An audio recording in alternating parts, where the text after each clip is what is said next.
Selamat siang dan salam sejahtera buat kita semua. Perkenalkan, nama saya Ferdinand Rinaldo Tampu Bolon. Saya dosen matematika di jurusan Teknik Elektro, Prodi Teknik Elektronika, Politeknik Negeri Medan.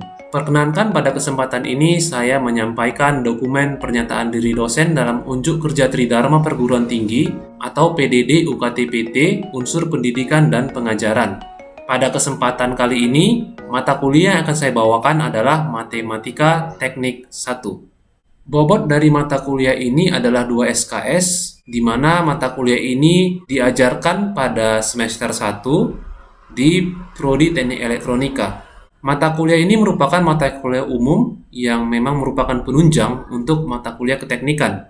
Materi-materi yang dibahas di dalam mata kuliah ini yaitu adalah pengantar aljabar, matriks, sistem persamaan linier, bilangan kompleks, limit dan turunan, serta aplikasinya pada rangkaian listrik. Untuk lebih detailnya, mata kuliah ini akan lebih dijabarkan di dalam RPS. Ini adalah RPS mata kuliah Matematika Teknik 1, di mana di sini sudah tertera CPL Prodi, sudah tertera juga CPMK-nya, bahan kajian ataupun materi pembelajarannya, dan juga referensi-referensi yang digunakan.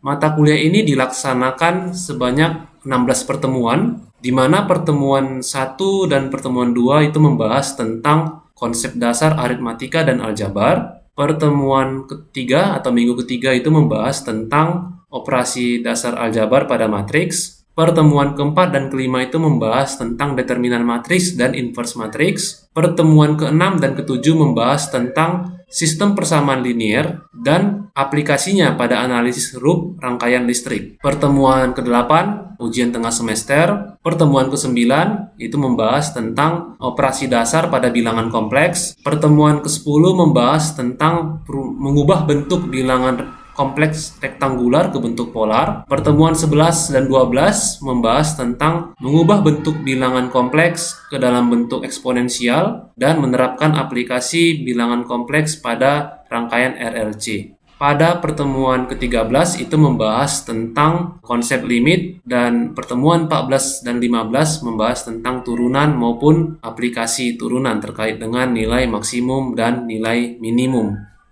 Adapun capaian pembelajaran mata kuliah, yaitu yang pertama mampu memahami konsep-konsep dasar aljabar dan aritmatika, yang kedua mampu menyelesaikan operasi matriks, inverse, dan determinan, yang ketiga mampu mengaplikasikan konsep matriks untuk menyelesaikan analisis loop pada rangkaian, yang keempat mampu memahami operasi dan bentuk bilangan kompleks, yang kelima mampu mengaplikasikan bilangan kompleks dalam penyelesaian rangkaian RLC, dan yang keenam itu mampu memahami konsep limit dan turunan. Dan yang ketujuh, mampu menyelesaikan soal berkaitan dengan aplikasi turunan.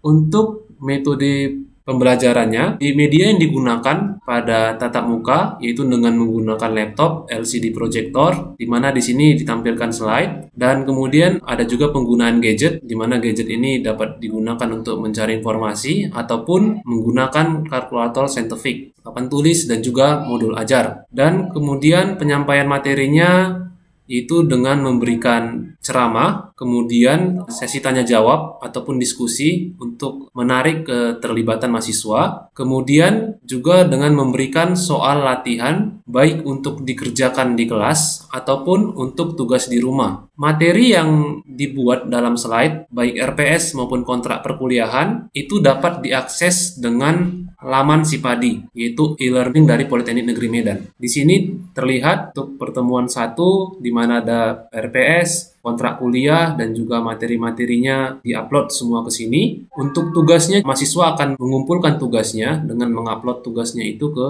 dalam Sipadi. Interaksi dengan mahasiswa secara offline-nya itu dengan diskusi, sesi tanya jawab, ataupun mengerjakan soal di kelas. Dan jika tidak memungkinkan secara offline, jika ada yang kurang, maka bisa dilanjutkan untuk sesi online, di mana di sini digunakan grup WA kelas, menggunakan Sipadi, ataupun menggunakan video conference seperti Jmeet ataupun Zoom.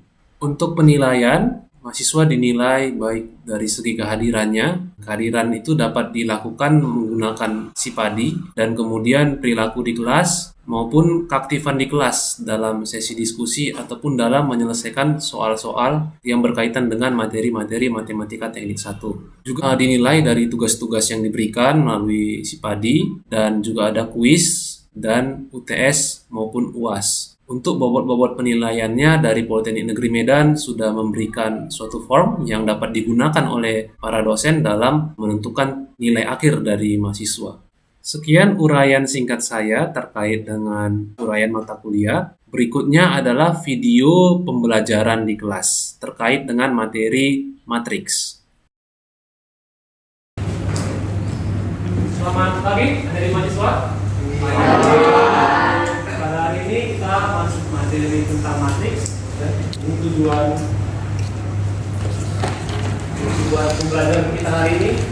Jadi kita akan membahas definisi matriks, memahami kesamaan dan bentuk matriks, mengenali jenis-jenis matriks, dan melakukan operasi penjumlahan dan perkalian pada matriks.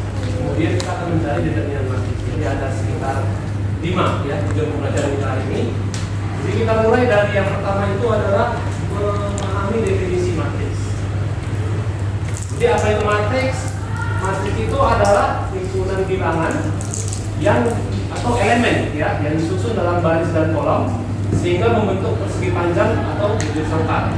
Di himpunan itu maksudnya kumpulan ya, kumpulan dari bilangan atau bisa aja dia itu variabel ya, variabel. Contoh ini ya di sini matriks A, ini A11, ini variabel ya. Ini bisa nilainya 1, 2 dan seterusnya. Bisa bilangan real ataupun bilangan ya imajiner, bilangan kompleks.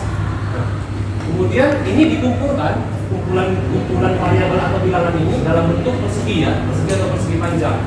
Nah, bentuk umum dari suatu matriks itu, ini dia A sama dengan AIJ ya, di mana I-nya ini menunjukkan baris ya, J-nya menunjukkan kolom. Nah, jadi misalnya kita lihat ini matriks A. Lihat berapa jumlah barisnya dan berapa jumlah kolomnya. Menghitung itu lihat dari sini. Ini dia barisnya ya, baris 1, baris 2. Kemudian di sini kolom 1, kolom 2, kolom 3. Makanya dia disebut kolom 2 kali 3. Nah, sekarang coba lihat matriks B misalnya. Lihat ini ordo berapa nih? 3 kali 2 ya. Ini 1, 2, 3. Kolomnya ada 2. Nah, selain ordo ada juga entry ya. Entry itu adalah elemen-elemen di dalamnya nih.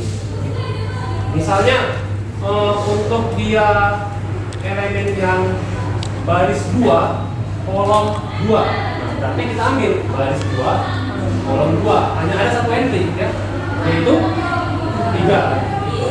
Makanya kalau kita bikin misalnya ini matriks B2 2, hasilnya adalah 3. Ya, kalau kita buat B32 berarti hasilnya 4. Kalau misalnya B31 2. Paham ya sampai sini ya? Baik. Kan kesamaan dua matriks yaitu berdasarkan definisinya dua matriks dikatakan sama jika elemen yang berkorespondensi semuanya sama. Berkorespondensi ini maksudnya baris dan kolomnya itu sama. Contoh ini A ini kan di baris 1 kolom 1 ya.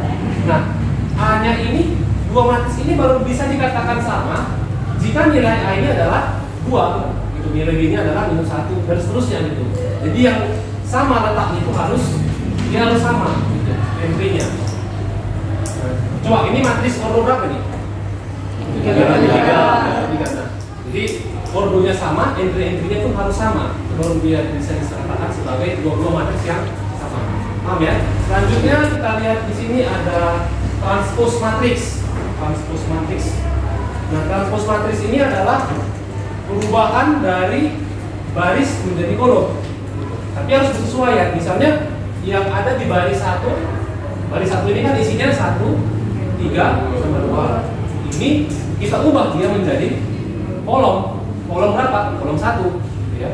Nah, jadi baris 1 kita ubah menjadi kolom 1. Makanya ini 1, 3, 2. Di sini kan baris 1 menjadi kolom 1. Begitu juga untuk yang baris 2. Baris 2-nya ini kan 214. Dia menjadi kolom 2. Bisa ya? Nah, ini baris 3, 2 minus 5, 3 menjadi kolom 3. Itu dia. Coba lihat ini matriks B ini. Nah, ini gimana kalau saya bikin B transposnya? Berarti di kolom 1 isinya apa? 2.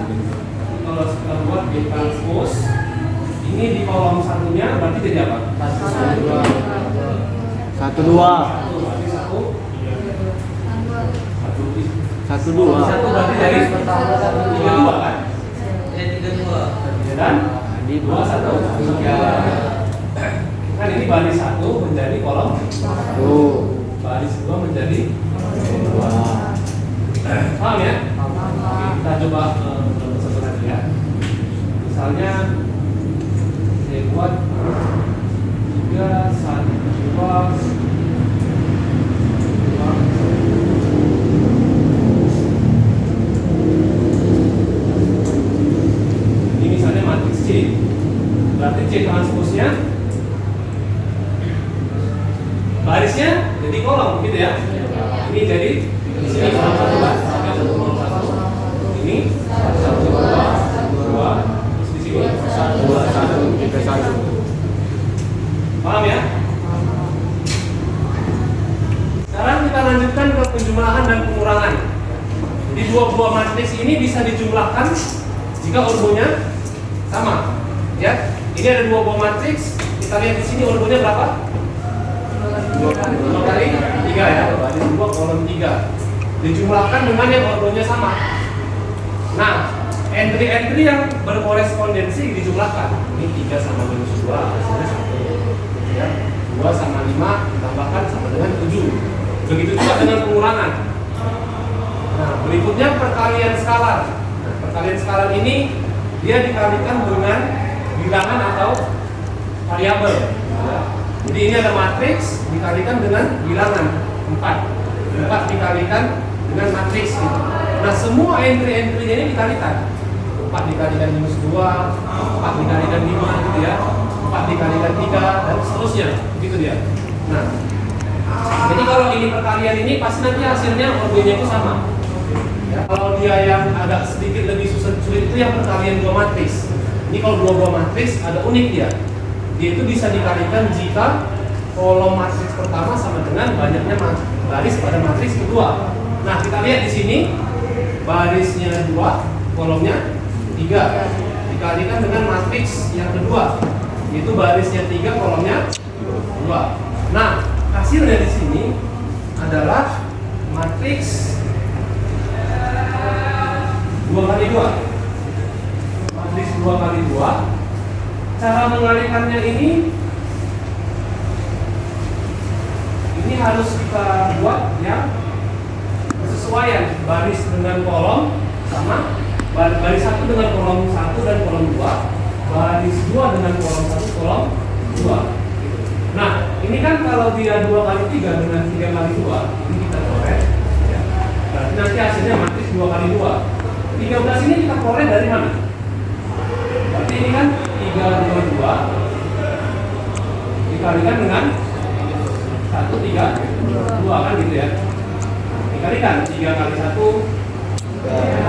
ditambahkan 2 kali 3 ditambah 2 kali 2. Hasilnya 13. Nah, gimana yang ini? Nah, kalau yang ini baris 1 dikalikan dengan kolom 2.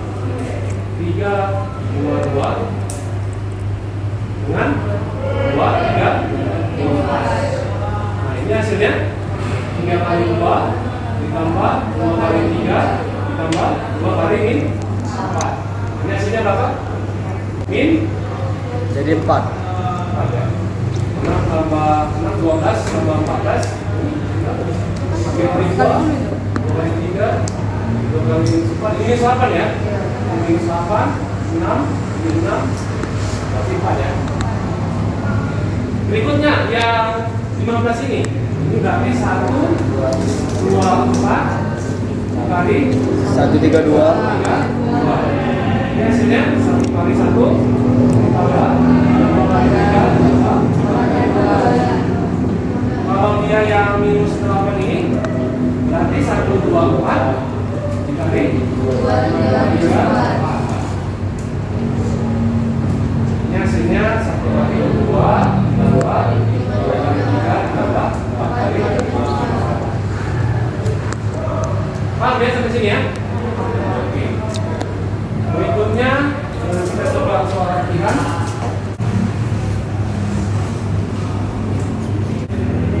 Oke, ada bisa mengerjakan?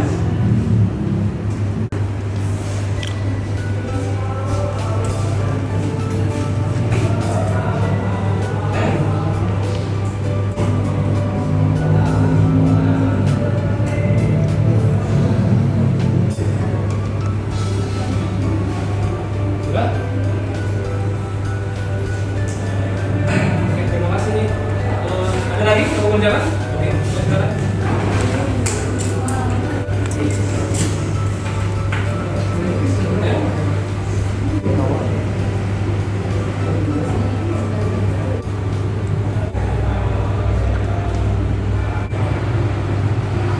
Ini masih mirip ya sampai sini ya? Iya Pak. Mirip di sini ya? Iya Pak.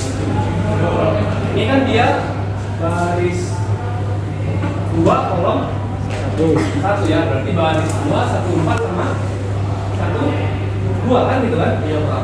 Berarti 1 kali 1 tambah 4 kali 2, hasilnya 9 ya. Paham ya? Paham. Baiklah. Bisa kita lanjutkan materinya? Sekarang kita masuk ke jenis-jenis matriks. Jenis-jenis matriks ini sebenarnya nggak perlu dihafal, yang penting kalian tahu ya. Yaitu misalnya matriks baris, berarti dia itu barisnya cuma 1 gitu ya. Cuma 1 di contohnya ini. Ini kan dia baris 1 kolomnya 3. Kalau matriks kolom kebalikannya, kolomnya cuma 1 barisnya bisa lebih ya gitu ya. Ini dia contohnya matriks kolom. Kemudian ini matriks 0. Matriks 0 ini matriks yang semua inti itu bernilai 0. Kemudian ada lagi namanya matriks 7 sangkal. Matriks 7 sangkal ini matriks yang bordonya sama. Ya, contohnya ini bordonya 2 kali 2 sama dia. Atau ini bordonya 3 kali 3. Kemudian ada lagi namanya matriks segitiga bawah. Ya, ini persyaratannya seperti ini. Nah, ini dia itu akan bernilai 0 kalau I lebih kecil daripada J. Contoh ini. Ini kan I-nya 1. Maksudnya ini itu baris. Kolomnya 1. Kan? I lebih kecil daripada J enggak? Enggak. Dia masih nilainya IJ.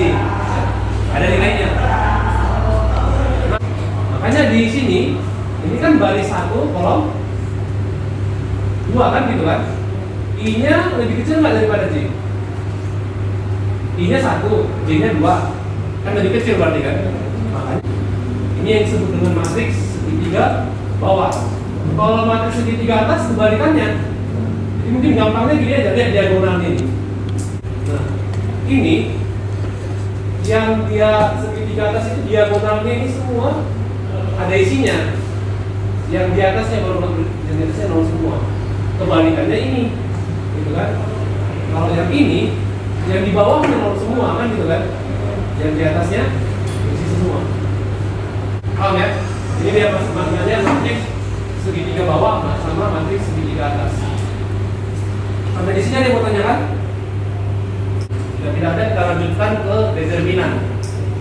Jadi suatu matriks itu ada determinannya yang bisa dicari dengan beberapa metode. Ya. Yang pertama metode Salus. Kalau metode Salus ini sistemnya itu yang dia silang ya. Jadi mencari determinan A itu adalah 1 kali 3 dikurang 1 kali 2. Ya, biar lebih gampang dilihat. Biasanya dibikinnya seperti ini. Kita tambahin di sini ya, 5, 0, 8, 22, 4. Sebenarnya maknanya itu ini ke sini kan gitu ya. Cuman biar nggak bingung aja. Ini dibuat dia tambahannya seperti ini. Jadi ini dikalikan silang. Habis itu selesai ya, baru dikurangkan sama yang 2 kali 0, 7. Itu dia metode Salus. Ada metode yang lain, nama metode itu Cockaffer. Kelemahan dari metode solusi ini, dia kalau dia hanya bisa berlaku untuk 2 kali 2 dan 3 kali 3. Ya. Jadi untuk ukuran yang lebih besar daripada itu, maka kita harus memakai metode kofaktor. Ini dia namanya metode kofaktor, di mana di sini di rumusnya determinan A itu adalah A1J, K1J tambah A2J, K2J sampai seterusnya. Di sini A ini adalah MT-nya, KIJ ini adalah kofaktornya, dan MIJ ini adalah minor elemen baris kiri dari kolom J. Di mana rumus KIJ ini adalah ini. KIJ sama dengan minus 1 dipangkatkan ditambah J dikali determinan MIJ. Kita langsung masuk ke soalnya ya. Nah, kita lihat di sini ya. Soal yang sama dengan yang tadi ya.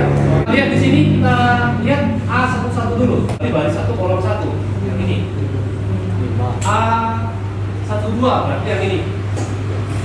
A13 berarti yang baris 1 kolom 3. Sekarang kita cari K11. Kita lihat M11 berarti baris 1 dan kolom 1 itu kita tutup gitu ya. Kita tutup dan kita ambil yang tidak tertutup ini, yaitu 63 sama 47. Ini kita carilah determinannya gitu ya. 6 titik. Makanya hasilnya adalah 30. Paham ya? Oke, kalau dia M12 berarti baris 1 sama kolom 2 kita tutup. Baris 1 tutup, kolom 2 tutup. Maka yang tersisa ini 03 sama 87. 0 dikali 7 dikurang 8 kali 3. Hasilnya adalah minus 24. Nah, tetapi ini kan dia itu minus 1 dipangkatkan dengan 1 tambah 2 gitu ya. Makanya dia jadi minus 1 kali minus 24. Makanya hasilnya adalah positif gitu ya. Sekarang yang baris 1 kolom 3 ya. Baris 1 kolom 3 berarti ini yang ditutup. Yang tersisa itu 06 sama 84. Kita hitung dia determinannya. 0 kali 4 dikurang 6 kali 8. Hasilnya minus 48. Karena minus 1 pangkat 4 adalah 1 kan? Maka 1 kali minus 48 sama dengan minus 48. Nah, jadi keunikannya dari metode kofaktor ini, kita nggak hanya bisa cari dari sini, kita bahkan bisa cari dari kolomnya aja.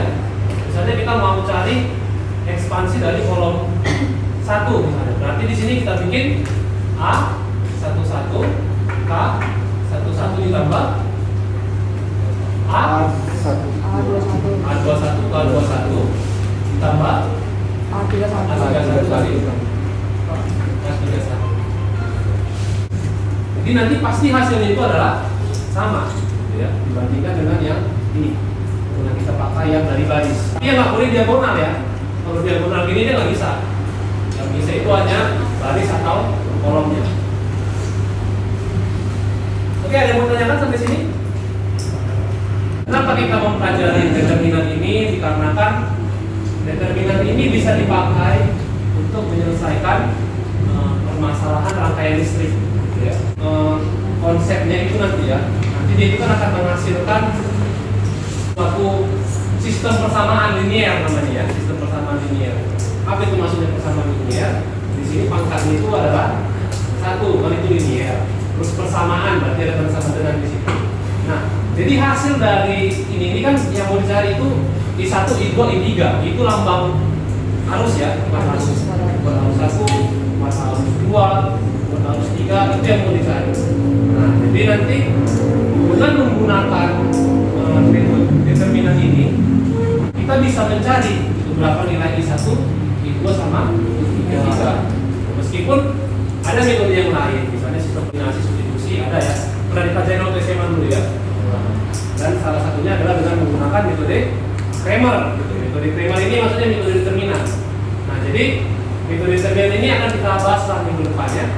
Jadi pertemuan kita sampai di sini. Apakah ada yang ditanyakan? Tidak ada. Jika tidak ada, maka kita akhiri kelas ini. Selamat siang. Siap.